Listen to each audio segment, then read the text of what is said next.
No one has forgotten the classic horror films from the 1980s. The decade brought forth undeniable classics like A Nightmare on Elm Street, Friday the 13th, The Shining, Here's Johnny, and An American Werewolf in London. But there are countless lesser-known films buried in cinema's back lot. So let's dig 6 feet under and unearth the top 5 forgotten 80s horror movies. Number 5, Basket Case, 1982. This revenge tale features Dwayne Bradley, Kevin Van Hentenryck, and his severed conjoined twin, Belial, named after Satan's predecessor, the King of Evil. Dwayne arrives in New York City with Belial hidden in a wicker basket. Dwayne rents a hovel of a room at the Hotel Broslin in the seedy Lower East Side. From there, they orchestrate their revenge upon the doctors and veterinarian who surgically separated Belial from Dwayne and left him for dead in a trash bag. Dwayne hears his brother's telepathic call for help.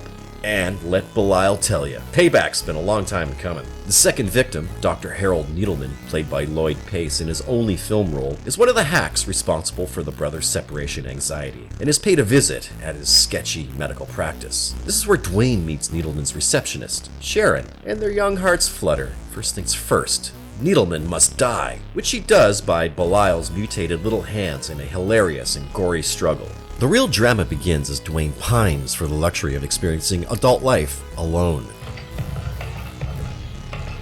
Dwayne's secret decision creates frequent disturbances at the hotel as Belial acts out and sexually creeps out Casey, the hooker with a heart of gold, nicking her knickers and killing Brian O'Donovan as he tries to pilfer Dwayne's billfold. The brothers manage to carry out the final murder of Dr. Judith Cutter. She's a vet, an animal doctor.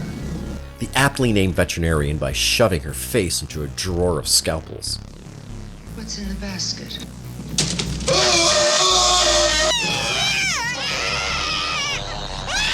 Belial crosses the line later when he fatally rapes Sharon in an exceptionally gross scene. Dwayne wakes from the telepathic nightmare realizing Belial's horrible act. He struggles with his brother, and the flophouse tenants witness the siblings tumbling out of the window. And to their death? Basket Case is equal parts pathos, comedy, and gore. I saw this little ditty when I was 13 years old and nearly puked a few times. Nothing has changed. I still love this movie. The grittiness of New York's Lower East Side during the 1980s is omnipresent and timeless, as are the shortcomings resulting from the film's tiny budget, all lending to the dark charm of this film. If you haven't seen Basket Case, open this bad boy up, but beware.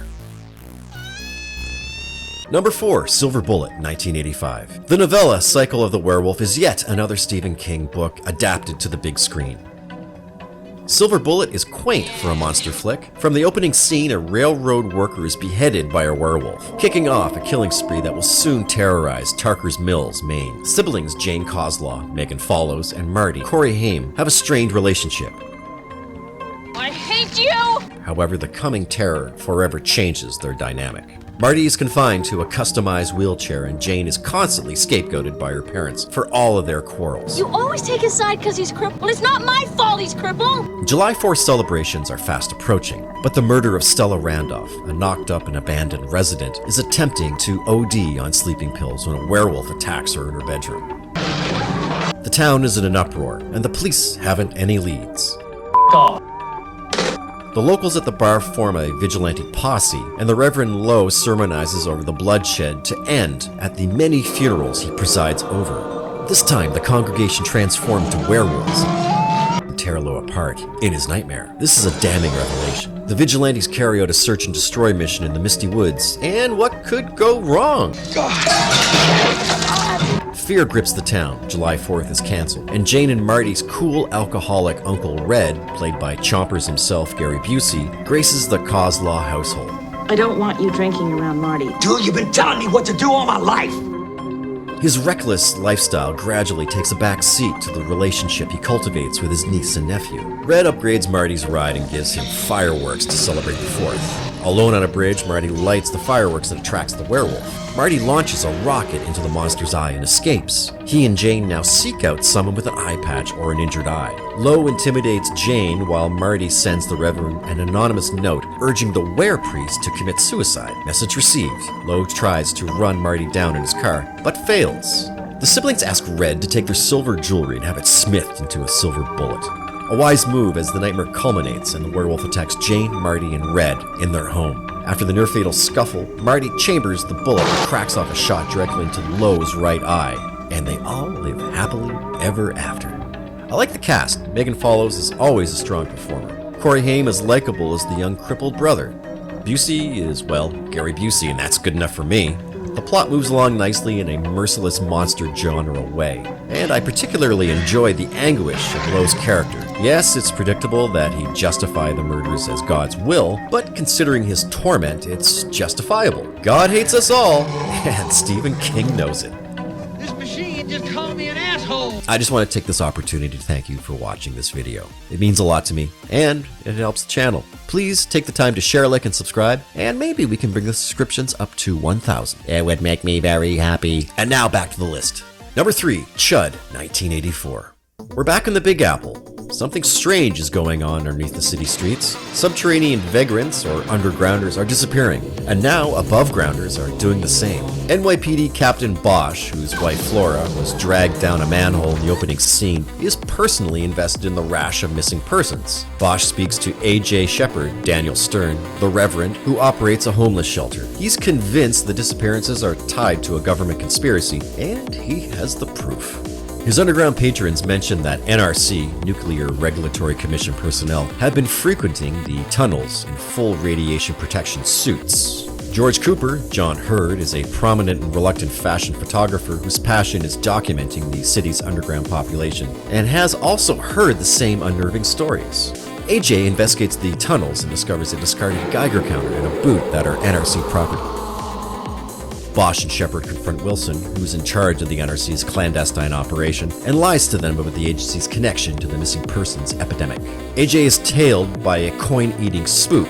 Cooper is questioned by a journalist seeking the truth, and the NRC is storing radioactive material under the city streets, mutating the transient population to flesh-eating chuds that resort to going topside in search of their meals. Right off the bat, C.H.U.D sounds like a mindlessly cheap monster movie, but it thoughtfully touches on the very real mole society in New York's subterranean world. The cast is packed with amazing and well-known character actors that make watching this flick extra fun. Number 2, The Changeling, 1980. It seems like no one makes straight-up ghost stories anymore, and if they do, they suck. Brew! Gotcha, scared you. But this creeper from Canada haunted me in my youth. George C. Scott, never an actor to call into performance, really turns it out in The Changeling. John Russell witnesses the horrific death of his wife and daughter in upstate New York. In the aftermath, he relocates to Seattle and rents out an old mansion to convalesce and work on new classical compositions. Immediately, things start to go bump in the morning. Strange noises, a nearly overflowing sink, and a watery boy drowned in the tub. More clues lead John to the hidden room of a sickly boy named Joseph Carmichael.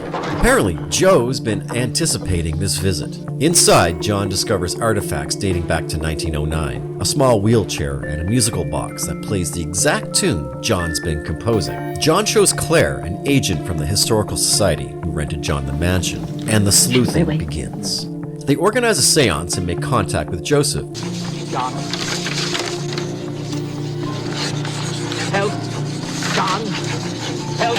But it's what that is recorded on the audio tape is what cracks the mystery. Why you are not addressed? My father. Joseph, a feeble boy unlikely to reach the age of inheritance, is drowned by his father and replaced by another child from a local orphanage, then whisked away to Europe and returned under the ruse of a miraculous recovery, and then later in life becomes a influential U.S. senator, whom John later confronts.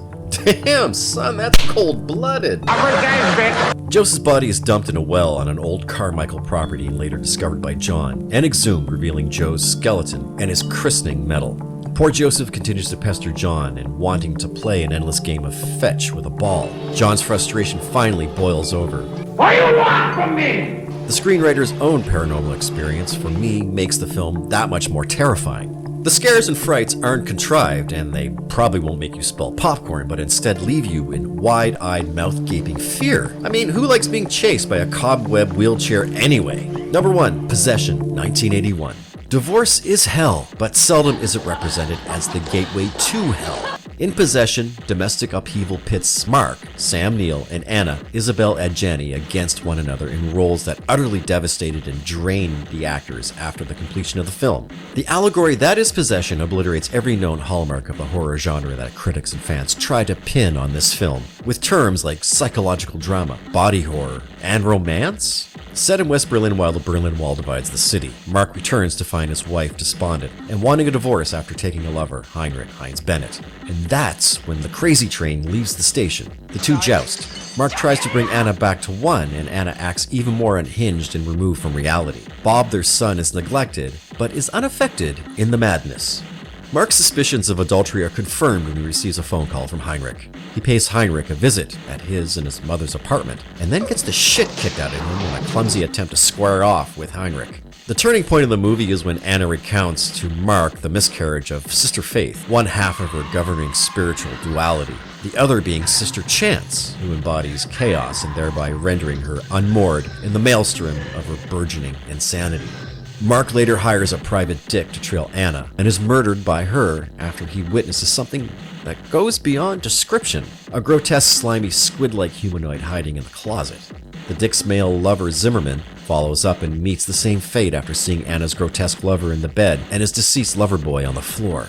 And if that wasn't enough, Heinrich nearly falls into the same trap as he narrowly escapes after Anna stabs him in the chest. Heinrich calls Mark from a local bar asking for assistance, but that helping hand is blunt impact trauma and a courtesy flush. Betwixt these scenes, more batshit crazy evolution or de-evolution transpire, but it's all coming to a close. For Anna, for Mark, for Bob, and for the hideous thing that Anna's having sex with. Anna drives the madness further, provoking Mark's descent into his personal hell. Anna is so far gone that repeated beatings by Mark have no effect on her beyond the physical. The two perform self-mutilation, further exhibiting that they have passed the threshold of normal limits. When Mark meets Bob's elementary school teacher, she is identical to Anna in appearance and how Anna used to be before plummeting over the edge. Like marriage, Possession defies the odds of successfully conveying the psychosis of a union in freefall. You'd be hard-pressed to find a film and a filmmaker, Andrei Zulawski, that can convey such a warped tale which effortlessly defies genre. This movie is not for the faint of heart.